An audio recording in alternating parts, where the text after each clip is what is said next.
du divertissement, de séries, des informations en temps réel, des émissions spécialisées, des documentaires, des films d'animation, du sport, sur Shalom Télévision.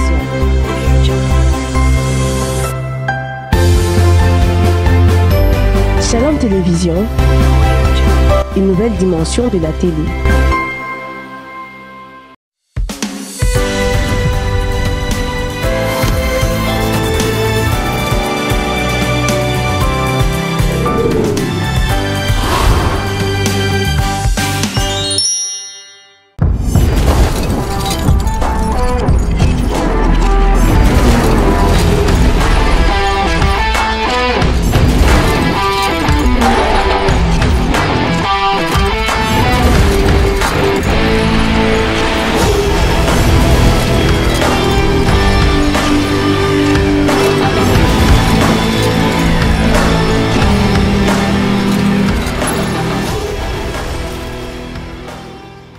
Madame, Monsieur, bonjour et bienvenue dans Dispositif de ce lundi 23 juin 2025 sur Shalom Télévision. Comme chaque lundi, nous débattons sur le sujet d'actualité dans cette émission Dispositif.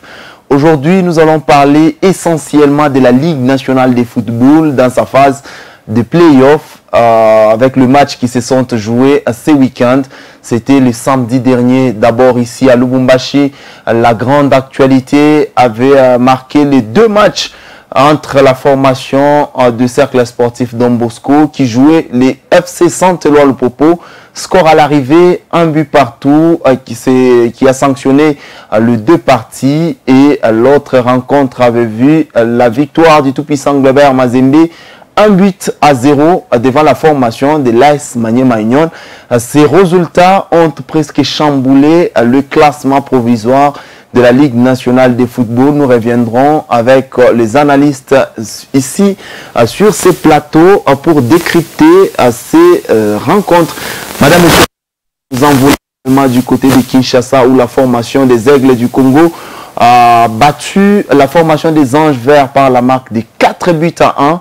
C'était du côté de Kinshasa. Nous reviendrons avec d'amples détails dans cette émission Dispositif. Madame, Monsieur, au cours de la rencontre qui a opposé la formation de FC Saint-Éloi le Popo et la formation de Cercle Sportif Don Bosco, cette rencontre n'a pas fini en bonté puisqu'il y a eu des troubles, des échauffourées qui se sont invités au stade TP Mazembe de la commune de la Kamalondo lors de cette rencontre, lors des coups de sifflet final de cette rencontre. Madame, Monsieur, pourquoi la politique, pourquoi les troubles s'invitent toujours dans les terrains de football en Ligue nationale de football cette saison, puisque nous nous rappelons bien lors de la rencontre qui avait opposé la formation des Aigles du Congo et l'AS Vita Club pour la première journée de la phase des playoffs de la Ligue nationale de football. C'était un certain 23 mai 23 juin, avril plutôt, 2025. Madame, Monsieur, nous reviendrons avec les analystes ici sur ces plateaux. Nous serons avec Séraphin Moussa. Bonjour et bienvenue. Bonjour Jean-Robert Dima, j'ai dit également bonjour à tous ceux-là qui nous suivent en ce net moment. C'est un grand plaisir pour moi de passer dans les installations encore de Shalom aux télévisions et pour parler sport, et surtout qu'il y a de très belles thématiques comme vous l'avez annoncé au sommaire. Nous serons également avec Germain Goy. Il fait quand même l'honneur de participer dans cette émission. Germain Goy, bonjour et bienvenue. Bonjour Jean-Robert, bonjour également à tous les téléspectateurs qui nous suivent en ce moment. C'est un plaisir de partager ces plateaux de Shalom Télévision. C'est un amoureux du football congolais. Germain Goy, il est journaliste et analyste. Il évolue avec les sites internet footrdc.com. Footrdc.com. Vous avez suivi religieusement la rencontre qui a opposé la formation de FC Saint-Éloi le Popo au cercle sportif Don Bosco. Quelles sont les grandes lignes que nous pourrons retenir? Effectivement, j'étais sur le terrain, j'étais au terrain lors de ce match qui a opposé le CS Don Bosco au Football Club Saint-Éloi le Popo pour les comptes de la 14e journée des playoffs, où les matchs qui ont été marqués par des incidents, juste après le coup des sifflets final. Les CS Don Bosco avaient d'abord ouvert le score en première mi-temps par l'entremise du joueur Seydou Mpoyi, qui avait marqué les buts avant la pause. Et en deuxième mi-temps, le Popo qui a poussé pour chercher cette égalisation. Et c'est finalement grâce à son défenseur Douadji qui a réussi à égaliser pour les Cheminots. Malheureusement, les Cheminots qui ont poussé par la suite pour chercher cette victoire, pour rafler ces 3 points, n'ont pas su faire sauter les verrous des Salésiens pour battre Aimé Bakula pour la seconde fois. Et au finish, les deux équipes se sont séparées sur ces scores d'un but partout. Comme vous venez de le dire, à la fin du match, les troubles ont éclaté dans les tribunes. Plusieurs sièges du stade TP Mazembe ont été lancés sur l'aire des jeux. Une situation qui n'a pas vraiment plu à l'organisateur du championnat parce que quelques heures après les incidents, les résultats de la rencontre a été suspendu par la Ligue et un communiqué est prévu pour annoncer la suite de ces incidents. Séraphin, vous avez suivi également la rencontre qui a opposé la formation d'FC Santolol Popo, Cercle Sportif Don Bosco. Lorsque vous avez suivi cette rencontre, croyez-vous que la formation des cercles sportifs Don Bosco avait mérité quand même ces résultats, puisque si vous regardez bien, la rencontre a été franchement dominée par les Cheminots? Effectivement, parce qu'ils ont mérité ces résultats, parce que quand vous regardez les Salésiens de Don Bosco cette saison, c'est une équipe qui fait du mal à des grandes équipes. Ils ont eu à battre d'abord les Aiglets du Congo, ici à domicile, lors de la phase classique. Et quand vous regardez encore sur les terrains, c'est vrai que le Popo a dominé. Pourquoi? Parce que le Popo a un très bel effectif. Parmi les équipes qui ont des très bels effectifs, le Popo en fait partie. Quand vous regardez le milieu du terrain, c'est totalement Mika Miché qui fait... quand tu regardes sur le milieu du terrain, Mika Miché, il est là. Tu regardes Draman Kambou, les Burkinabés Draman Kambou. Quand tu regardes, il y a beaucoup tant de joueurs qui font un très bon milieu du terrain. Tu regardes la défense, nous avons aussi une défense qui est très mûre. Et pour moi, je pense que les Salésiens de Don Bosco, ils ont mérité ce résultat parce qu'ils sont partis à Kinshasa, ils ont fait très bonne sensation face aux Aiglets du Congo. Quand tu regardes, même malgré qu'ils ont eu à perdre face au tout-puissant Mazembe en phase classique. Mais en soi, en étant sur les terrains, j'ai vu une équipe des Salésiens qui cherchait une très belle victoire. Quoique l'Ibaraka n'a pas souri parce que dans le match aussi, l'Ibaraka ça compte. Et quand tu regardes Pamphile Miayo, la titularisation de ces jeunes qui ont donné vraiment le meilleur d'eux-mêmes, et avec Aimé Bakula qui est un gardien très décisif, qui a essayé un peu de sauver les siens. Ou sinon, il devrait y avoir beaucoup de buts. Et d'ailleurs, il y a eu un but qui est Sakobo, l'arbitre, l'assistant, il a levé les drapelés entre la combinaison, les centres des, je crois, Kazema qui a centré en retraite pour trouver Mavungu et Mokonzi, Jonathan Mokonzi qui était sur la surface des réparations.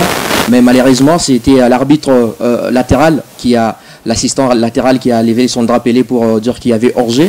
Mais pour moi, je pense que les Salésiens, les Cheminots de Lupopo, ils ont juste manqué des bons joueurs et des bons finisseurs parce que quand vous regardez, ils ont eu beaucoup d'occasions auxquelles ils n'ont pas si concrétisé. Et quand tu regardes même la démarcation aujourd'hui des Mokonzi, je crois qu'il a bel et bien remplacé Djebeni Ndungala juste après son départ.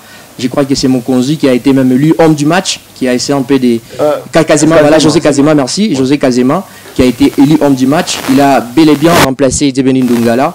Et donc, cette équipe des Cheminots, c'est une équipe qui a vraiment un très bel effectif. Et quand tu regardes même les remplacements, l'entrée des Pueto, l'entrée des John Pueto, ça a changé vraiment la donne sur les terrains. Et partout, quand il a fait aussi son entrée, moi, je crois que c'est une équipe qui s'était bien préparée. Mais chose qui a fait en sorte que cette équipe des Cheminots de Lupopo ne fasse pas bonne impression face à cette équipe des Salésiens de Don Bosco. Moi, je crois que c'était les finisseurs, ils n'avaient pas de bons finisseurs. Germain, si vous regardez la formation de Don Bosco, qu'est-ce qui n'a pas marché? Puisque c'est vraiment à la défensive du début à la fin. Bon, Don Bosco, moi je trouve que Don Bosco a joué ce match pour empêcher le Popo de ne pas gagner. Pourquoi j'ai dit ça? Parce que Don Bosco n'avait quasiment pas joué en première période. C'est en deuxième mi-temps, lors d'un coup de billard dans la surface de Simon Omosola, que les Salésiens ont quand même parvenu à trouver les chemins de filet. Et après, en deuxième période, c'est le Popo qui a largement dominé pour aller chercher à égaliser, à revenir au score. Et Lupopo a réussi à revenir au score. Et on voit qu'après l'égalisation des Lupopo, Don Bosco a reculé. Don Bosco a reculé après l'égalisation des Lupopo. Et c'est après, c'est sur des contres que les Salésiens ont tenté d'exister dans cette rencontre. Et à la fin, ils ont failli remporter le match parce que vers la fin de la rencontre, Kembe Losambo, Kembe si je ne me trompe pas, il a touché les montants des... Simon Lomosso l'a d'un tir en plein axe. Voilà. Alors voilà pourquoi j'ai dit que Don Bosco n'avait pas l'objectif de gagner ce match, mais c'était juste... Maintenant que Don Bosco, c'était une équipe qui a fait quand même une très bonne saison de la phase aller de la phase des playoffs. Oui. Si vous regardez, Don Bosco a battu presque les grands, même les Aigles du Congo et tout. Mais lors de la phase retour, Don Bosco commence à patauger. Bon, c'est pas du tout ça, parce que Don Bosco a réussi quand même à battre Mani Maignon à Kinshasa dans cette phase retour. Don Bosco est allé quand même chercher un point face à Lupopo qui avait battu Don Bosco lors de la phase aller. Ce n'est pas une mince affaire, bien que la rencontre ait été quand même à sens unique, à mon humble avis. Don Bosco, c'est une équipe qui évolue cette saison en dents d'ici. Moi, je me dis que si Don Bosco avait... cette constance dans les résultats, Don Bosco avait sa chance, avait une place à aller chercher dans les top 3 cette saison. Un mot pour le coach Pamphile, puisqu'il est en train de faire quand même un travail de titan. Hein. Moi, je crois que c'est un entraîneur à féliciter. Il a inscrit son histoire. Son passage au TP Mazembe, c'était très impeccable. Et quand tu regardes, quand il est arrivé au sein de cette équipe, il a transformé les jeunes. Aujourd'hui, c'est une équipe des Salésiens de Don Bosco qui n'a plus peur, quel que soit l'adversaire. Aujourd'hui, vous battez les Aigles du Congo, qui est un morceau dur, qui a battu les tout-puissants Mazembe chez lui à domicile. Les Aigles du Congo a battu la AS Vita Club par forfait, malgré qu'il y a eu aussi un trouble lors de cette rencontre-là. Face à cette bite, à ce but de Mujinga Kikomo, une très belle frappe qui a touché la balle transversale et rebondi sur la ligne. Et pour moi, je pense que c'est un entraîneur vraiment à féliciter, avec son staff technique qui est en train de faire un très bon travail. Quand vous regardez, ils ont transformé Patrick Mangoulou pour les faire, avant qu'il n'arrive au centre de TP Mazembe, les Malawites. Ils l'ont transformé aujourd'hui, Patrick Mangoulou, qui vous fait un très bon jet en tant que numéro 7. Pour moi, je pense qu'il mérite vraiment d'être parmi les entraîneurs qui ont fait du bon boulot. Et quand tu regardes même sa manière de faire son discours en conférence de presse, sa manière de démotiver les joueurs, sa manière de sensibiliser les joueurs, d'entraîner les joueurs, surtout la manière dont... Regardez le match des Salésiens de Don Bosco et les Cheminots de Lupopo. Ni t'étais l'entraîneur, c'était les joueurs qui étaient déjà perturbés mentalement sur les terrains. Ils ont joué à la défensive, mais quand tu regardes Pamphile Miayo, quand de l'autre que j'ai voyé même ses mouvements, il a essayé un peu de faire retourner les joueurs, le mental des joueurs sur l'RDG, afin que l'équipe tient même ce match nul. Pour moi, je pense que c'est un entraîneur, et d'ailleurs, ce n'est pas nouveau parce que nous savons tous, quand il était au sein des tout-puissants Mazembe, c'est un entraîneur qui était capable de mettre Mputu sur le banc. Mputu qui était un leader incontestable, il pouvait le mettre sur les bancs et faire entrer d'autres joueurs. Pour moi, je pense que c'est un entraîneur qui a déjà écrit l'histoire. Il est passé par en équipe nationale, en sélection nationale. Il est parti avec Laurent Bengue. Ils ont fait un très bon travail. Il était d'ailleurs lui-même un très bon joueur. Il connaît le foot de la République démocratique du Congo. Et l'assistant de Sébastien Desabre. Pour moi, je pense que c'est un entraîneur qui mérite vraiment à être loué par rapport à des entraîneurs qui sont en train d'écrire l'histoire du football congolais. Pamphile Miayo en fait aussi partie. Germain? Bon, pour compléter, Pamphile Miayo, c'est un leader. C'est un leader, il a su gérer son vestiaire. Évidemment. On voit même à chaque fois que Lupopo croise Don Bosco, vous n'avez qu'à entendre les louanges de Bertin Makou à l'égard de Pamphile Miayo qui abat vraiment un grand travail au sein de cette équipe de Don Bosco. Il est arrivé, il est en train de fédérer tout le monde, il est en train de construire une équipe parce que Don Bosco, c'est la touche de Pamphile Miayo qui s'est fait ressentir. Si Don Bosco peut viser les top 5 de la Lina Foot, ce n'est pas une mince affaire pour un entraîneur de ses rangs. Évidemment. Et je devrais aussi ajouter une autre chose. Vous allez vous rendre compte que toutes les grandes équipes qui ont bâti aussi, toutes les équipes qui montent en puissance, qui ont battu les grandes équipes, ce sont les équipes qui ont vraiment tombé face à cet entraîneur. Rappelez-vous, les Aigles du Congo, j'en ai déjà cité, même Tanganyika, aujourd'hui avec une très belle organisation. C'est vrai que Tanganyika a battu Mazembe au temple de Bazangina, mais au finish, c'est Don Bosco qui récupère Tanganyika, c'est 4-0. 5 buts à 0, voilà. 5-2 au stade de Kibasa Maliba, je crois. Et si vous regardez, évidemment, c'est un entraîneur qui sait lire. Lorsqu'il y a une équipe qui anticipe avec des rencontres et que cette équipe devra croiser Don Bosco, il sait lire le match. Il s'est dit, cette équipe évolue avec... une sorte de vengeance si une équipe complique Mazembe et puis Don Bosco arrive et écrase. Pas forcément. Moi, je trouve que Don Bosco, c'est une équipe qui se débrouille bien. Parce que Don Bosco, cette saison, ils ont mal débuté. Lors des 2 premiers matchs, si je ne me trompe pas, ils avaient perdu les 2 premiers matchs avant d'enchaîner avec 5 victoires consécutives. Ouais. Ça veut dire que c'est un travail qui a été fait par les entraîneurs. Moi, je vais dire que Don Bosco est en train de venger Mazembe parce qu'il y a des adversaires. Si Don Bosco ne sera là que pour venger Mazembe, alors qu'est-ce que Don Bosco va bénéficier? Alors, Don Bosco doit aussi faire cavalier seul parce que Don Bosco, moi je trouve que Don Bosco a les moyens, Don Bosco a les ressources nécessaires pour aller chercher une bonne place. Puisque plusieurs pensent qu'il y a d'autres équipes dans cette phase des playoffs qui jouent pour les autres.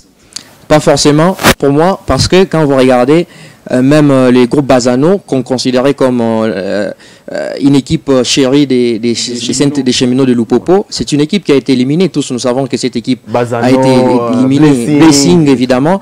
Et quand tu regardes, même Lupopo est parti battre Blessing à Colosi. Il y a eu des désordres. Et quand tu regardes Don Bosco, c'est une équipe, sauf qui sait comment se démarquer devant les grands. Parce que je sais que Mazembe a perdu face aux Aigles du Congo. Que ferais-je? Je suis à domicile quand même. Je suis aussi près de mes fans. Je dois aussi faire bonne impression à mes fanatiques, au lieu de perdre aussi, de baisser les drapeaux. Pour moi, je pense qu'il n'y a pas une sorte de vengeance pour cette équipe parce qu'elle aussi, elle est en train de viser aussi une place, des qualifications, soit en confédération, malgré que c'est peut-être impossible. Mais sauf que c'est une équipe qui a une très belle philosophie avec son entraîneur qui est Pamphile Miayo. Mais ils sont partis. Regardez les matchs qu'ils ont livrés à Kinshasa. Voir Mazembe a battu Magné-Magnon, mais Don Bosco également a battu Magné-Magnon. Il n'y a pas eu de vengeance. Sauf que c'est la performance qui sur les terrains. Pour compléter, pour déjà Don Bosco faire 3 sur 6 devant Magné-Magnon et les Aigles du Congo, moi je trouve que c'est un point positif. C'est positif pour cette équipe du CS Don Bosco. On parle maintenant de la formation de FC Santelor, le propos. Et c'est vraiment un effectif qu'il fallait pour cette équipe. Puisque si vous regardez lors de cette rencontre, c'est un certain Mika Miché qui sort dans les premiers cartons. Il y a Orso Mwaku qui n'est pas là, mais quand même le Popo arrive à enregistrer un bon résultat. Moi je trouve que ce n'est pas un bon résultat pour moi, les nuls de Lupopo face à Don Bosco. Surtout c'est au temple Badiangwena. Que ce soit au temple de Badiangwena, moi je trouve que c'est à Lubumbashi. Lupopo c'est une équipe de Lubumbashi, Lupopo avait beaucoup de fanatiques présents samedi au stade. Si Lupopo n'est pas parvenu à battre Don Bosco, moi je trouve que c'est un mauvais résultat parce que Lupopo n'a plus droit à l'erreur. Parce que on a dit que les championnats devaient s'arrêter le 26. Lupopo n'a plus que 2 matchs à jouer.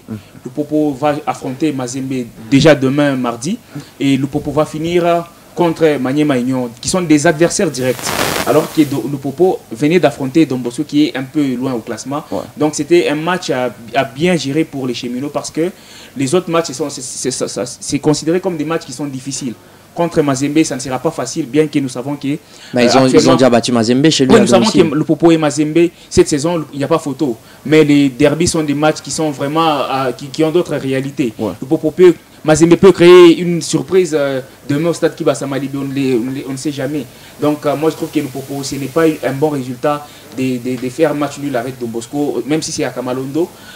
Aussi, je critique aussi les choix de Bertin Makou, parce que vous avez votre meilleur buteur, Orso Mwaku, qui est suspendu. Ouais. Qui est suspendu. 2 cartons jaunes. Qui avait 2 cartons jaunes. Qui est le second dans la hiérarchie des avant-centres. Ouais. C'est Djoumekou qu'il fallait quand même aligner parce qu'on a senti avec l'entrée de Djoumekou qui a quand même réussi à bousculer la défense des Salésiens. Il a quand même réussi à ajouter cet impact avec son physique. Il a quand même titillé cette défense des... Même Pueto quand même.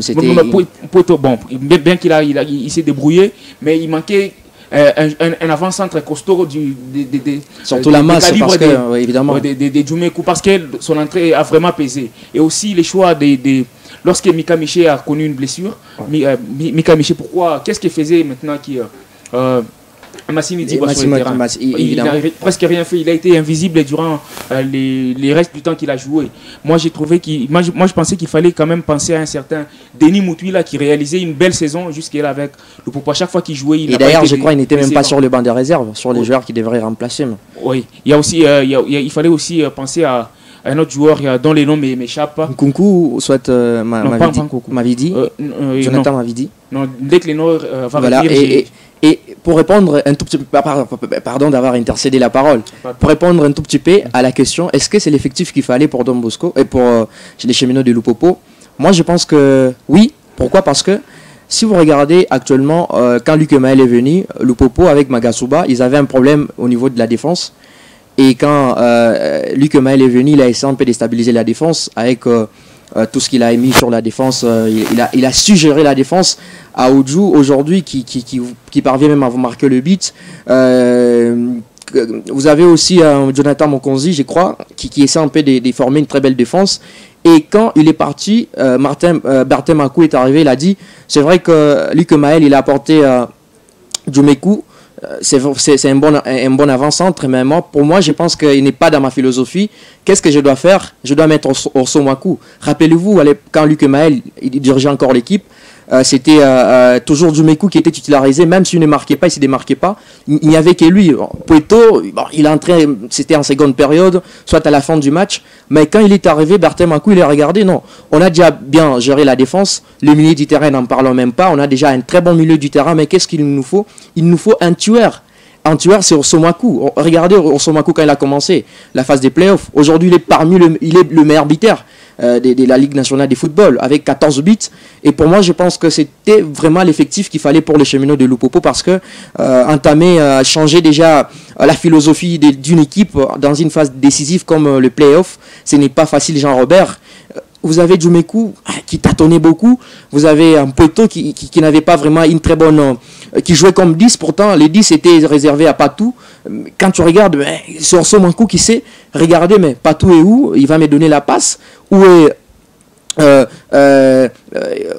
mes coéquipiers qui vont me donner une très belle passe décisive et marquer le but? Mais il s'est dit, mais je suis Orso Makou. J'ai vraiment... Il a été même sélectionné, s'est sollicité pour aller ailleurs. Je crois, il y a eu des rumeurs qu'il devrait quitter l'équipe, mais il a refusé. C'est parce qu'il avait vraiment une vision de grandeur avec le cheminot de Lupopo.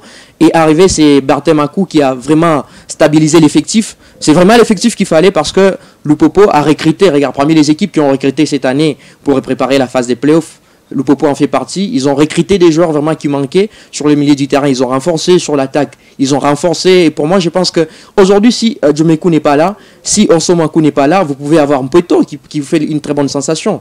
Mais si vous regardez lors de cette rencontre, en plus, la ligne d'attaque a été fébrile. À l'absence de Orso Makou. Il y a beaucoup d'occasions, mais il n'y a pas de but. Oui, Orso Makou, moi je trouve que les jeux est un peu focalisé sur Orso Makou.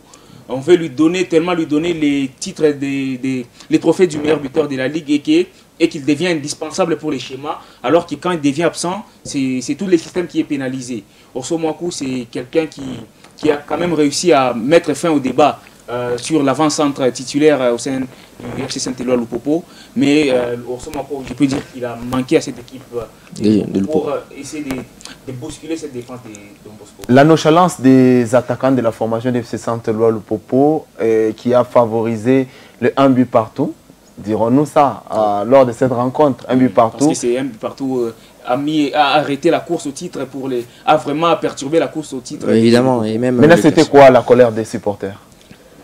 Bon, la colère des supporters, ils étaient d'abord mécontents du résultat. Ils n'ont pas apprécié les résultats. Mécontents, ok.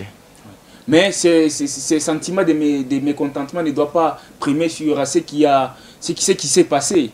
Les fanatiques ont ensuite cassé les chaises, ils ont vraiment causé du désordre au terrain, alors c'est ce qui n'est pas vraiment acceptable. Nous n'avons pas beaucoup d'infrastructures et si vous vous mettez à détruire les petites infrastructures sportives que nous avons, c'est un problème. Et surtout, pour ajouter, les foot aussi c'est les fair play, mis à part ce qui se passe, la compétitivité sur les terrains, mais on n'est pas en guerre, nous ne sommes pas ennemis, c'est le fair play. Aujourd'hui, nous sommes le Popo, c'est vrai que nous sommes en train de chercher un titre depuis 2003, je crois, on n'a jamais remporté les titres de la Lina Foot, on s'est qualifié en confédération, mais on a du mal à se qualifier. Il y a eu les passages des grands entraîneurs, Christian Braconi, Magasuba, mais quand même, on a du mal à arriver à remporter les titres. Malgré tout ça, malgré que nous sommes dans une très belle position pour le titre, mais les foot, c'est le fair play. c'est les fair play. Parce que je suis fanatique de Lupopo. Aujourd'hui, on perd, mais quand même, on peut se réveiller encore. Ils ont battu Mazembe. Pourquoi les fanatiques de Mazembe n'ont pas agi ainsi? Et c'est qu'il faudra savoir, les désordres. Moi, quand j'étais sur les terrains, j'ai vu aussi un désordre qui a été dégénéré aussi par les émotions. Ils ont, les fanatiques de Lupopo, ils ont agi à travers les émotions. Ils n'ont pas regardé le fair play. Ils n'ont pas regardé le fair play. Pour eux, ils ont poussé des raisons en disant que non, on avait besoin d'enchaîner avec la seconde rencontre qui opposait Maye Mayon et les tout-puissants Mazembe. Mais ce qui s'est passé, outre ce qui s'est passé, parce que j'étais sur les terrains, outre ce qui s'est passé, il y a eu aussi cette, je crois, une jalousie, une haine par rapport aux résultats qui a fait en sorte que non, nous sommes les fanatiques de Lupopo, mais comment ça fait-il qu'on fait un match nul et l'on veut rester ici Qui était auteur des troubles? Ce sont des fanatiques de Don Bosco ou de Lupopo? Parce qu'il y avait un autre match qui devrait opposer Mazembe et Maye Mayon. Retardé, évidemment. Et si, en regardant bien les images, on regarde bien les images, c'était premièrement les fanatiques de Lupopo par impression, je crois par sentiment, surtout ils ont agi d'une manière sentimentale. Ils ont essayé de commencer à lever des choses. Nous connaissons tous les fanatiques de Lupopo. Je n'accuse pas que les fanatiques de Lupopo, ils sont vraiment, ils sont maîtres des troubles. Mais j'accuse leur manière d'agir parce qu'ils ont agi. Ce sont eux qui ont, je crois, qui ont fait une impulsion aux fanatiques de Mazembe. Et les fanatiques de Mazembe, eux aussi, ils ont voulu conserver leurs bijoux. Mais Mazembe, qu'on se comprenne bien, le match c'était entre Don Bosco et Lupopo. Mais pourquoi les fanatiques de Mazembe ont été Ce qu'on doit retenir, c'est qu'après les matchs entre Lupopo et Bazano et Don Bosco, il devait y avoir match entre Mazembe et Maye Mayon. Ce qui suppose que les fans de Mazembe étaient déjà en place pour attendre leur match. Alors que les troubles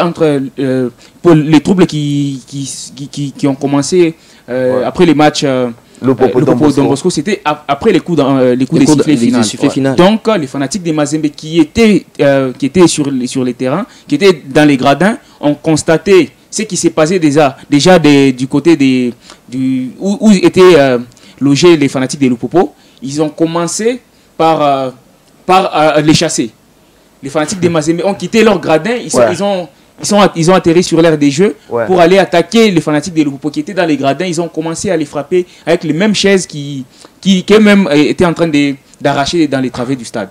Donc c'est un peu compliqué parce que nous n'avons pas et surtout la situation elle est complexe pour l'expliquer, mais c'est que nous devons savoir, peut-être pour citer avec les idées de ce qu'il y a eu sur les terrains.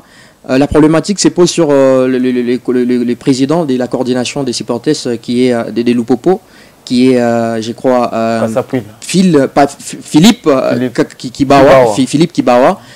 Tous nous savons, à chaque fois qu'il y avait des grandes rencontres, c'était les Capepula et lui, l'un des membres des comités de gestion, qui appelait les fanatiques. Il y avait des congrégations dans tous les quartiers, dans toutes les communes. On appelle les fanatiques, on sensibilise. Aujourd'hui, la problématique se pose sur ce qui se passe sur les réseaux sociaux. Vous pouvez publier une vidéo, c'est vrai qu'il n'y a pas ceux-là qui ont des smartphones pour regarder c'est quoi la sensibilisation, pour ne pas s'aimer du trouble. Et sur ce, on invitait tous les supporters dans des congrégations, on les invite, on les sensibilise. C'est vrai que nous allons livrer une très grande rencontre. Qu'est-ce que nous devons faire? Nous devons garder notre mal en patience. L'on termine la rencontre en beauté et on gagne nos 3 points. Mais c'est ce qui est difficile actuellement avec le président des coordinations des supporters, de plusieurs équipes d'ailleurs, ils ont du mal vraiment à organiser encore comme on les vivait auparavant. Je me rappelle, même à l'époque, Mazembe pouvait appeler ces congrégations. C'est vrai que Bongonga, Kampemba, du côté Kampemba, nous avons notre congrégation. Il y a un président des supporters de l'autre côté qui va appeler et sensibiliser les supporters pour ne pas s'aimer du trouble. Kassapa, nous avons ça. Roachi, tout ça, c'était ainsi. Mais actuellement, vous publiez une seule vidéo sur la page officielle de Lupopo, mais peut-être elle ne sera pas virale par tout le monde. Tout le monde n'est pas des smartphones. C'est aussi quelque chose à revoir encore dans les foot. Cet aspect aussi physique compte beaucoup. Parce que quand vous sensibilisez les supporters physiquement, ils sont vraiment là, ils vont se dire, non, quand même, c'est réel. On sait comment se comporter sur les terrains. C'est ce qui manque aujourd'hui avec le comité des coordinations de plusieurs équipes. Regardez même ce que Alexis Mukuna de Mazembe a fait pour le match de demain.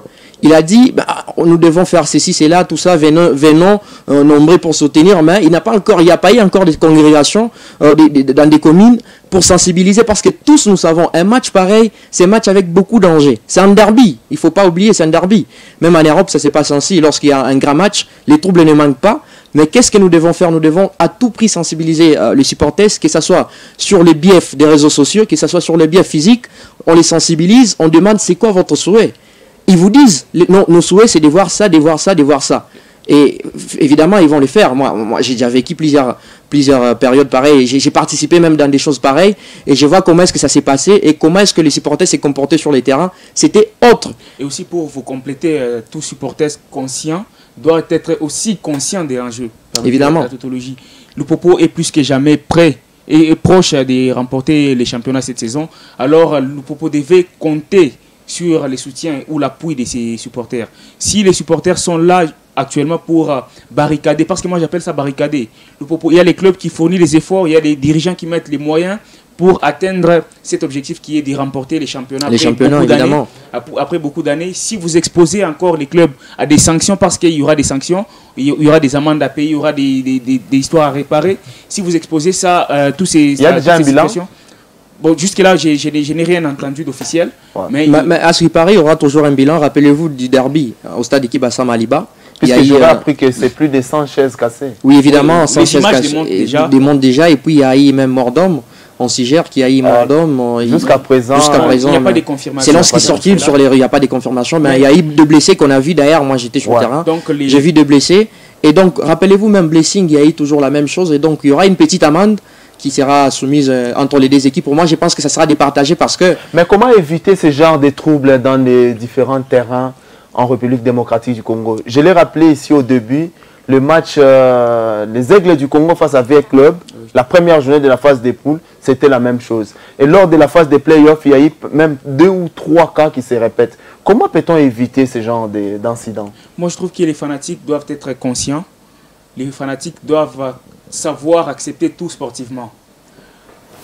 Dans le foot, il y a 3 résultats. Il y a une victoire, il y a un match nul ou une défaite. Il y a des équipes qui perdent à domicile, qui gagnent à l'extérieur et qui gagnent à domicile. C'est ce que nos fanatiques ici doivent comprendre.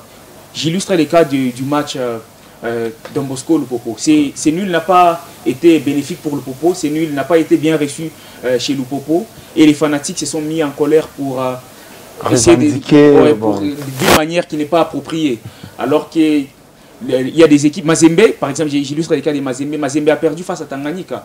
Mazembe les fanatiques de Mazembe n'ont pas cassé les chaises. Bien qu'ils étaient mécontents, leur mécontentement n'a pas été manifesté dans la destruction. C'est pour ça que je ne condamne pas les fans de Lupopo, mais tout sportif doit avoir cet esprit de sportivité. Nous devons apprendre à bien surtout appliquer les fair play. Oui, parce que même l'entraîneur, Bertin Makou, c'était l'un de ses principaux messages en conférence de presse d'avant-match. Il a prôné les fair play. Il a dit que c'est la famille. Après les 90 minutes, on peut se battre, mais après ça, c'est la camaraderie. C'est la famille, c'est la fraternité. Donc, les fanatiques doivent comprendre que les arbitres qui sont aussi sur les terrains sont des humains. Ils peuvent à tout moment commettre des erreurs. Alors, les fanatiques doivent garder leurs émotions, ils doivent savoir, surtout gérer les émotions, et donc on gère les émotions. Mais aussi, une chose à ajouter, c'est renforcer la sécurité dans des lieux pareils, parce que quand il y a un match avec beaucoup d'enjeux, il faut qu'il y ait aussi une grande sécurité.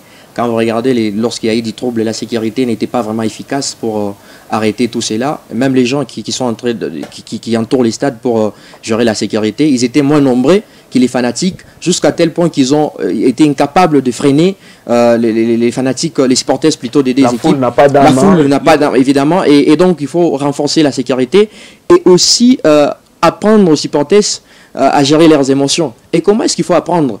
Ça ne demande pas seulement de les sensibiliser au niveau des réseaux sociaux. Parce que tout ça, c'est une psychologie. Ça demande aussi que les présidents de la coordination des supporters puissent, je dirais, sensibiliser physiquement les supporters. Non, venez ici, vous savez, nous avons un très grand match. Nous osons croire qu'ils vont entendre. Ils vont entendre, évidemment. Vos revendications, surtout pour les matchs de demain. Pour les matchs de demain. Oui. Et donc, évidemment, et les appeler, demain nous avons un grand match, comme Mazembe ou Popo. Qu'est-ce que nous devons faire? quels que soient les résultats, nous devons garder notre mal en patience. Nous devons tranquilliser nos esprits. Ouais. Dans les foot, dans la vie, c'est comme ça. Dans la vie, c'est comme ça. Il y a 3 résultats, comme Germain venait de les dire. C'est ce qu'il a dit sur la sécurité. Moi, je trouve aussi qu'il serait important que la sécurité des stades soit assurée par la Ligue. Si la Ligue assurait la sécurité des stades, il n'y aurait pas de tels incidents. C'est parce que à tel stade, ce sont les brigadiers des tels qui doivent sécuriser les stades. Comme c'est nous à la Kenya, nous avons nos brigadiers qui vont faire cette sécurité. Ils sont très candides. Assurée par les équipes, c'est la cause aussi des troubles. Parce que les brigadiers, par exemple, d'une telle équipe ne vont pas accepter que leurs fanatiques... C'était le cas, pour une complémentarité, c'était le cas lorsqu'il y avait encore Derby, Mazembe, Lupopo, Stade de Badzangwena, il y avait des brigadiers. Il y avait ceux de Lupopo et ceux de Mazembe. Oui. À chaque fois que les brigadiers de Lupopo passaient là où il y avait les fanatiques de Mazembe, il fallait voir, il y avait du trouble. Mais vous, qu'est-ce que vous venez faire ici? Quittez, mais lorsqu'ils sont impartials, on amène les brigadiers de la Ligue nationale de football. Et donc, eux, ils sont impartials. Et c'est leur métier. On ose croire. Voilà. On passe à l'autre rencontre, toujours dans la même journée. C'était la formation du tout-puissant Glorieux Mazembe qui recevait la formation de Magné Magnon, 1-0. Quand même, la formation de Magné Magnon est en train de perdre petit à petit le leadership en cette phase des playoffs, puisque c'était quand même un prétendant direct. Évidemment, Jean-Robert, après la défaite surprise à Kinshasa face à Don Bosco, Magné Magnon est venu s'incliner à Lubumbashi devant Mazembe. C'est une autre mauvaise nouvelle qui s'est ajoutée à celle de Kinshasa. Magné Magnon qui était parmi les équipes qui ont bien démarré cette saison en Ligue nationale de football, mais qui est en train de perdre son élan vers les plus mauvais moments. Parce que c'est déjà la fin. Dans deux journées, ça sera la fin du championnat. Si Magné Magnon a l'objectif, comme Papi Kimoto ne cesse de les répéter en conférence de presse, Magné Magnon a l'objectif de retourner en Afrique. L'Afrique passe par ses rencontres contre des adversaires directs. Si Magné Magnon lâcher des points face aux adversaires directs, ça sera encore compliqué pour cette équipe de Kindu de retrouver l'Afrique, parce que Mazembe est en train de revenir, bien que Mazembe avait mal démarré. On sent que Mazembe est en train de revenir cette saison en championnat. Mazembe enchaîné avec une 7e victoire, ce qui est en train de placer les clubs sur les bonnes places. Les bonnes places. Et puis, ce qu'il faudra encore ajouter, c'est que actuellement les joueurs de Magné Magnon, ils ont baissé leur performance et leur démarcation sur les terrains. Quand j'ai regardé le match, surtout leur mental n'était pas sur les terrains. J'ai vu certains comme Ndombele, les capitaines de Magné Magnon, lui à la défense avec ses coéquipiers, il n'y avait pas eu vraiment ses contacts. Sauf que Papi Kimoto, ce qu'il a déjà maîtrisé, c'est le milieu du terrain.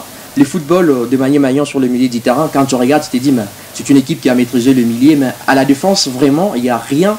Il n'y a rien. Et quand tu regardes aussi le mental des joueurs, Jephté Kitambala, qui est l'ombre de lui-même, je me suis dit, ce n'est pas pour la première fois que Jephté a joué au stade de Badzangwena. Il était avec Mazembe, il connaît bien cette pelouse, il connaît bien les joueurs de Mazembe, mais pourquoi ne pas se démarquer? Difficile de se démarquer. Regardez Agé Bassiala. Il était aussi, lui, quand même, qui a essayé de tirer des coups francs. Un coup franc direct, ça n'a pas marché. Un autre, il a essayé de centrer, mais l'attaque des Magné Magnon qui était inefficace. Ils n'ont pas de bons finisseurs. C'est vrai que Jephté qui a ouvert son compteur depuis qu'il y a eu l'arrivée de notre aussi numéro 9, je crois qu'il a rejoint récemment Magné Magnon après juste sa disqualification en Ligue des Champions. Il y a eu un nouveau recrue. Son élimination. Oui, et merci, voilà, parce qu'on parle de disqualification, c'est autre chose. Après juste son élimination, il y a eu l'arrivée d'une nouvelle recrue de Magné Magnon, un attaquant de pointe. Jephté, il a essayé d'ouvrir son compteur parce qu'il savait qu'il était encore face à un autre adversaire. Et qu'est-ce que je dois faire? Je dois me mettre sur le léger pour que je sois titulaire. Il a fait le tout possiblement. L'ombre de lui-même, il était même presque parmi le bitaire de la Ligue nationale de football, mais aujourd'hui il est l'ombre de lui-même. Agé Bassiala, je me demande, qu'est-ce que ces joueurs nous produisent actuellement? Il était parmi les joueurs qui montaient en puissance au sein de Magné Magnon. Là il est en perte de vitesse. En perte de vitesse, évidemment. J'ai regardé même l'attaque, il y a eu aussi, c'est lui un attaquant de Magné Magnon qui est entré en seconde période, le numéro 5, qui portait les dorsales 5. Lui aussi, regardez même la manière dont il avait la balle, il perdait contrôle de la balle. Et surtout, à chaque fois qu'il avait la balle, il perdait contrôle. Mais je me disais, qu'est-ce que ces joueurs ont aujourd'hui sur les terrains des Badzangwena? Et sauf que ils ont perdu du nom de Mazembe, parce que Mazembe n'a pas un très bon effectif, si on regarde bien. Ils ont perdu du nom de Mazembe, ils ont perdu palmarès. Des équipes qui ont joué la Ligue des Champions, mais il n'y a pas les jeux sur les terrains. C'était un match sans jeu, il n'y avait pas enjeu se disant, il n'y avait pas du spectacle. Même la rencontre entre Don Bosco et Lupopo, nous avons vu du spectacle. Mais regardez le Magné-Magnon, Mazembe, il n'y a pas eu vraiment du spectacle. Même du côté Mazembe, regardez les attaquants de Mazembe. Je me disais, mais où est l'attaquant de pointe? Mais quand même, ne trouvez-vous pas Mazembe avec un mental fort depuis que la Ligue nationale de football a publié les communiqués disant que Mazembe a perdu 2 forfaits face à Aigle du Congo et Magné-Magnon. Mais quand même, Mazembe, 2 matchs et c'est 2 victoires déjà. Les grands ne meurent jamais. Les grands ne meurent jamais. Si on voit ce qu'est en train d'accomplir cette équipe de Mazembe jusqu'à en cette phase retour, déjà en fait des phases aller jusqu'à la phase de retour, Mazembe est en train d'enchaîner des victoires. Mazembe a enchaîné avec une 7e victoire consécutive si je ne me trompe pas. Évidemment. Mazembe avait mal débuté. Personne ne voyait Mazembe aller chercher une place africaine après ce que l'équipe a proposé lors des 5 premières journées de cette phase de play-off. Mazembe avait mal démarré, mais Mazembe est en train de se ressaisir. Voilà pourquoi je suis en train de féliciter la Mindiaï, parce que si nous regardons bien Mazembe cette saison, l'effectif de Mazembe, ce n'est pas un effectif qui fait peur. Il n'y a pas un leader. Ce n'est pas un effectif qui peut faire peur à Lupopo, aux équipes comme les Aigles du Congo, encore Magné-Magnon. Mais Mazembe arrive quand même à se ressaisir après des débuts très compliqués en cette phase de play-off. Mazembe est en train de revenir et actuellement nous voyons Mazembe aller chercher une place, alors qu'au début du championnat ce n'était pas le cas. Alors voilà pourquoi nous félicitons la Mindia qui est en train d'accomplir un grand mental après avoir récopé 2 forfaits. Après deux forfaits. Puisque battre DSMP. Battre DSMP qui est un concurrent direct, c'est battre Magné-Magnon qui vient de remporter les matchs sur tapis vert. Il faut être fort, parce que même la Mindia lui-même, il a dit que nous n'étions pas affectés par cette décision-là et que nous allons travailler pour essayer de repartir. Mazembe a introduit une réserve à la Ligue nationale de football. Croyez-vous qu'il pourrait avoir un retournement des situations? Je crois que peut-être, parce que jusqu'à présent, il n'y a pas encore des solutions concrètes. C'est encore absurde. On ne sait pas si la Ligue nationale de football va répondre favorablement. Mais ce qu'il faudra attendre, c'est qu'il faudra d'abord attendre la décision finale de la gestion du comité disciplinaire de la Ligue nationale de football par rapport au cas Patrick Mangoulou. Et quand tu regardes bien, c'est vrai que cette équipe de Mazembe, c'est une équipe qui sait comment gérer les émotions. À chaque fois qu'ils sont dans des cas pareils, vous avez des forfaits, vous battez les Daring Motema Pembe. Aujourd'hui, Barthélémy Gatson, l'entraîneur de Daring Motema Pembe, c'est parmi aussi les pionniers du football congolais. C'est parmi aussi les entraîneurs. Et puis vous êtes face à Marzouk Diakana, aussi un joueur qui a fait une très bonne saison avec les Daring Motema Pembe. Pour moi, je pense que c'est une équipe de Mazembe qui sait comment gérer ses émotions. Et quand tu regardes bien, aujourd'hui, c'est le nom de Mazembe qui fait peur. L'effectif de Mazembe ne fait pas peur, mais c'est le nom Mazembe qui fait peur. On joue face à Mazembe, une équipe qui a déjà joué la finale de la Coupe du Monde des clubs en 2010. Une équipe qui a déjà remporté plusieurs fois la Ligue des Champions. Une équipe qui a déjà remporté la Confédération. Donc une équipe qui a déjà marqué l'histoire derrière les tenants du titre de la Ligue nationale de football. Et donc c'est une grande formation. Quelle que soit la situation actuelle, donc l'équipe reste toujours avec... Vous avez écouté, Mazembe a libéré pratiquement tous les joueurs cadres de l'équipe qui sont partis aujourd'hui même. Évidemment. 9 joueurs, je crois. Ibrahim Keïta qui vient même de partir. Marcel Ngimbi aujourd'hui qui ne joue pas. Et une équipe qui joue encore sans Favardi Bongeli face à Magné-Magnon. Patient Mamba qui n'a pas même joué. Mais Patrick Mangoulou qui entre en seconde période. Tu crois que c'est une équipe qui sait bien gérer. Et tout ça, c'est l'entraîneur, la Mindiaï. Et c'est vraiment même leur grandeur. Leur grandeur, c'est l'entraîneur. C'est bien lui le leader de l'équipe. Aujourd'hui, on ne peut pas compter sur Oscar Kabouit. Depuis les problèmes qu'a eu à ces joueurs, les problèmes un peu individuels et les problèmes aussi physiques, c'est un joueur en Oscar Kabouit qui n'est plus le même qu'on a connu. C'est un patient Mamba qui n'est plus le même. Quand tu regardes même à l'attaque de Mazembe, je n'ai pas vu vraiment. Juste après la seconde mi-temps, Papi Kimoto, quand il est entré au vestiaire, qu'est-ce qu'il a dit? Moi, quand je regardais le match, j'étais avec un confrère, c'était Pierre Cabo, et je lui ai dit, tu sais, à la mi-temps, c'est un entraîneur de Papi Kimoto qui va changer la donne, parce que les attaquants de Mazembe ne sont pas à mesure de faire pressing à la défense adverse. Parce que Magné-Magnon avait déjà murci la défense, croyant que Mazembe pouvait les surprendre. Et c'était la chose qui s'est réalisée. Ils sont partis au vestiaire. Au retour du vestiaire, Papi Kimoto a dit, mais je suis face à un Oscar Kabwit qui ne fait rien. Je suis face à un Zemanga qui ne fait rien. Oseni Badamasi qui ne fait rien. Mais qu'est-ce que je dois faire? Je dois changer la donne. Je renforce aussi le milieu et l'attaque. Ils ont renforcé le milieu et l'attaque. Et il fallait voir la domination. Ils ont dominé la rencontre, voire même jusqu'à la fin. Et donc, pour moi, je pense que c'est le nom de Mazembe actuellement qui fait peur. Et cette aussi manière de savoir se gérer lorsqu'on est dans des situations difficiles. C'est ce qui fait peur à d'autres équipes. Vous battez Darin Clémotema Pembe, vous battez Magné Magnon. C'est pas facile pour une équipe qui vient de libérer pratiquement beaucoup de joueurs. Une équipe qui vient d'obtenir des forfaits. Et jusqu'à présent, qui a introduit une lettre croyant qu'il y aura peut-être la réponse favorable. Ça, je suggère, si Mazembe aura cette réponse, Mazembe aura déjà une place en Ligue des Champions. Par contre, si la Lina Foot gardait le résultat, c'est que Mazembe est censé de gagner le match qui lui reste.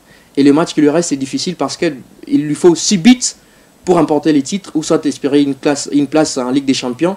Espérons avant le 26. Et ce que je reproche beaucoup plus à cette équipe de Magné Magnon dans son match contre Mazembe, c'est que Magné Magnon a beaucoup respecté Mazembe durant les premières minutes. C'est le nom, c'est ce que j'ai dit. Magné Magnon a beaucoup respecté Mazembe et après avoir encaissé, ils se sont rendus compte que Mazembe était vraiment prenable. Parce qu'après avoir marqué, Mazembe ne jouait presque plus. Juste après les buts de la Chelsea Coman, il n'y a rien. Ne jouait presque plus. Magné Magnon a dominé les matchs sans vraiment réussir à créer quelque chose, à se mettre en bonne situation. Voilà. Il n'y avait pas de bonne finition. Les attaquants de Magné Magnon, ombre d'eux-mêmes, comme je l'ai dit d'ailleurs dorénavant dans l'émission. Et quand tu regardes après, juste le but de la Chelsea Coman, c'est toute une défense de Mazembe qui a perdu l'équilibre. Debeni Ndongala, aujourd'hui, un arrière-D qui vous joue comme un attaquant de pointe. Vous savez déjà les niveaux de l'équipe, les niveaux de l'effectif de l'équipe. Donc ça dépend de l'entraîneur. De l'entraîneur, malgré la transformation, mais il fallait voir aussi ce qui s'est passé sur les terrains. On finit avec le match de Kinshasa. Les Aigles du Congo qui ont battu la formation des Anges Verts. 4-1. Les Anges Verts, c'est véritable distributeur de points. Carrément distributeur de points parce qu'Ange Vert n'a pas gagné en play-off jusqu'à après 13 ou 14 matchs. Ange Vert n'a pas gagné, c'est 3 matchs nuls seulement pour 3 points. Ange Vert c'était une défaite logique face à l'actuel leader du championnat, les Aigles du Congo. Ne blague pas actuellement, les Aigles du Congo, c'est une équipe qui c'est la sensation de la saison. La saison qui est évidemment. En train d'assurer jusqu'à en championnat. Les Aigles du Congo sont à une journée de remporter les championnats. Alors, personne ne les voyait arriver jusque-là en début des saisons. La construction, est-ce que ça vous convainc de la formation des Aigles du Congo? Parmi les équipes qui sont en Ligue nationale de football, celles qui ont des enjeux favorables, c'est les Aigles du Congo. Quand on regarde les jeunes aujourd'hui, comment est-ce que Papim Poui, l'entraîneur des Aigles, comment est-ce qu'il a transformé les jeunes. Aujourd'hui, vous avez Bileko qui vous fait une très bonne saison avec les Aigles du Congo. Vous avez Linda Tangué. C'est un joueur aujourd'hui, je crois, un leader incontournable. Et donc, pour moi, je pense que c'est une équipe qui sait réaliser, qui est réaliste face aux buts. À chaque fois qu'ils ont des occasions, ils n'hésitent pas à les concrétiser sur le milieu du terrain. Regardez comment est-ce qu'ils ont fait les pressings face à ces matchs des Anges Verts. Regardez le but qu'a marqué le Tangué. Regardez la démarcation des Bileko. Regardez la démarcation des Mujinga Kikomo. Et c'est toute une équipe qui sait organiser les jeux sur les terrains. C'est une équipe qui sait se démarquer. Lorsqu'ils sont en séquence de réparation et ils ne badinent pas, ils vont marquer le but.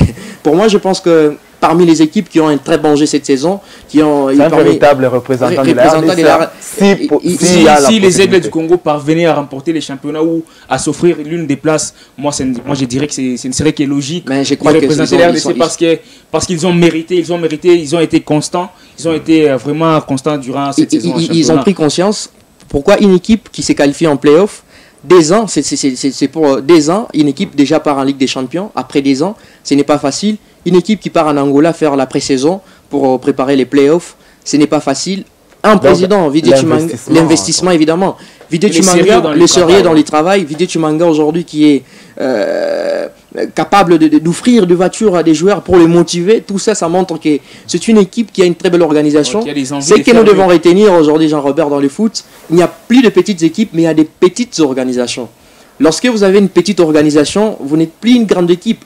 Mais lorsque vous avez, même si vous avez une petite équipe, aujourd'hui prenez Skomikishi, lorsqu'ils ont enregistré un président avec des moyens,